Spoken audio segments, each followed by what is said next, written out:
आज हम बात करेंगे भारत के सबसे स्वच्छ शहर एवं मध्य प्रदेश की व्यावसायिक राजधानी इंदौर के इतिहास के बारे में। इतिहास में इंदौर का पहला उल्लेख हमें गुप्त काल में मिलता है, जहां हमें ताम्रपत्र या कॉपर प्लेट पर लिखित प्रमाण मिलते हैं, जो कि सन 465 ईस्वी के हैं। सन 465 में इंदौर का नाम इंद्रपुरा हुआ करता था, जो कि यहाँ पर स्थित एक मंदिर के ऊपर रखा गया था। यह प्रमाण मिलता है कि यह एक सूर्य मंदिर था, जिसे गुप्त शासक स्कंदगुप्त ने दान दिया था। यह मंदिर दो व्यापारियों अचाल वर्मन और भृकुंत सिम्हा ने बनवाया था। इसके बाद इंदौर का कोई बड़ा ऐतिहासिक विवरण नहीं मिलता है, क्योंकि इंदौर गुप्त काल से लेकर पूरे मध्य काल में अवंती नामक जनपद का हिस्सा था, जिसकी राजधानी उत्तर में उज्जैनी तथा दक्षिण में माहिष्मती थी। फिर मुगल काल में हमें इसका उल्लेख मालवा क्षेत्र के रूप में एक छोटे से कस्बे के रूप में मिलता है। सन 1700 में इंदौर कंपेल फरगना के जमींदारों के अंदर नियंत्रित होता था, पर 1720 में इस परगना का मुख्यालय कंपेल से इंदौर स्थानांतरित करना पड़ा, क्योंकि इंदौर में व्यापारिक गतिविधियां काफी बढ़ गई थी। जब मुगलों को मराठों ने हरा दिया, उसके बाद इंदौर पर मराठों का शासन हो गया और सन 1733 में बाजीराव पेशवा ने मल्हार राव होलकर को इंदौर या मालवा सूबे का सूबेदार बना दिया और यहाँ के जमींदार नंदलाल चौधरी ने भी मराठा आधिपत्य को स्वीकार कर लिया। सन 1754 में मल्हार राव होलकर के पुत्र खंडेराव कुम्हेर के युद्ध में वीर गति को प्राप्त हो गए। इसके 12 साल के बाद मल्हार राव होलकर का भी निधन हो गया। तब मल्हार राव होलकर की पुत्रवधू और खंडेराव जी की पत्नी पुण्य श्लोका अहिल्याबाई ने दिसंबर सन 1767 में मालवा यानी इंदौर की राजगद्दी संभाली, जिनके बारे में हम अलग से जानकारी देंगे। अहिल्याबाई इंदौर के बाद अपनी राजधानी महेश्वर में ले गई, क्योंकि महेश्वर इंदौर के मुकाबले अधिक सुरक्षित था। अहिल्याबाई के काल को इंदौर का स्वर्ण युग कहा जाता है। सन 1795 में अहिल्याबाई के निधन के पश्चात उनके सेनापति और भतीजे तुकोजीराव होलकर ने शासन संभाला। सन 1818 में होलकरों और अंग्रेजों के मध्य हुए युद्ध में होलकर हार गए।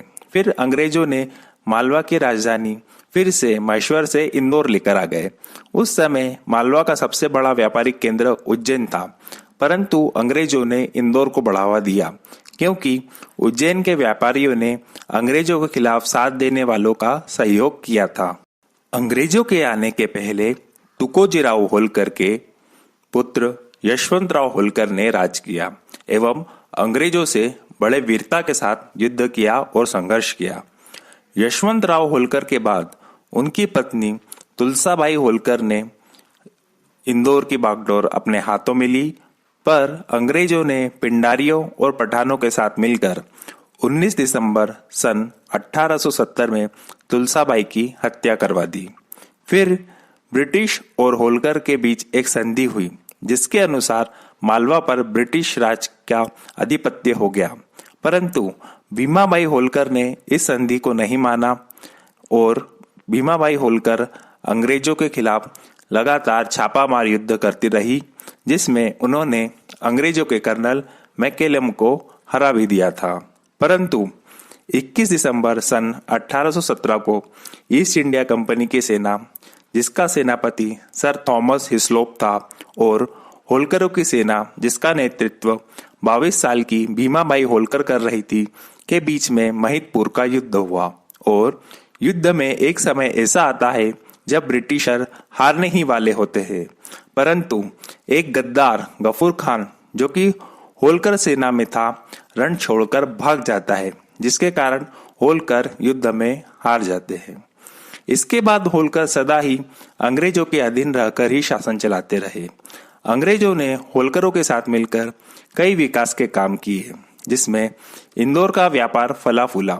इसके साथ ही इंदौर में कई विकास के काम हुए, जैसे कि सन 1875 में इंदौर में पहली बार रेलवे का आगमन हुआ तथा सन 1906 में इंदौर का इलेक्ट्रिफिकेशन का कार्य शुरू हुआ। इसके साथ ही एक काफ़ी रोचक घटना भी जुड़ी हुई है जो कि तुकोजीराव होलकर तृतीय की है, जिनका अपनी एक दरबारी बेगम मुमताज के साथ प्रेम प्रसंग काफ़ी चर्चा में आया था, जो कि एक लव ट्रायंगल भी था। और इसी तरह सन 1947 में भारत के आज़ाद होने के साथ सारी रियासतों का भारत में विलय कर लिया गया और इंदौर को भी भारत में सम्मिलित कर लिया गया। परंतु यह कहानी काफ़ी रोचक है क्योंकि इंदौर भोपाल के निज़ाम के इन्फ्लुएंस में आकर काफ़ी देर से भारत में विलय होने को राज़ी हुआ, और वो भी अत्यंत नाटकीय ढंग से। इंदौर के विलय होने का पत्र दिल्ली में एक साधारण डाक के द्वारा ही पहुंचा। सोचिए, अगर वह डाक किसी कारण ना पहुंचा पाती तो इंदौर का विलय कितना देर से होता। परंतु खैर, भारत की आज़ाद होने के बाद इंदौर मध्य भारत का हिस्सा बना तथा मध्य भारत की ग्रीष्मकालीन राजधानी बना। पर बाद में जब मध्य भारत को मध्य प्रदेश बना दिया गया, तब भोपाल को ही इसकी पूर्णकालिक राजधानी के रूप में स्वीकार कर लिया गया। तब से आज तक ने इंदौर ने काफ़ी सारे उतार चढ़ाव देखे हैं और यह विकास के पथ पर निरंतर प्रगतिशील है। तो आपको ये प्रोग्राम कैसा लगा हमें कमेंट में अवश्य बताएं, और इसी तरह के वीडियो के लिए हमारे चैनल को सब्सक्राइब करें। धन्यवाद।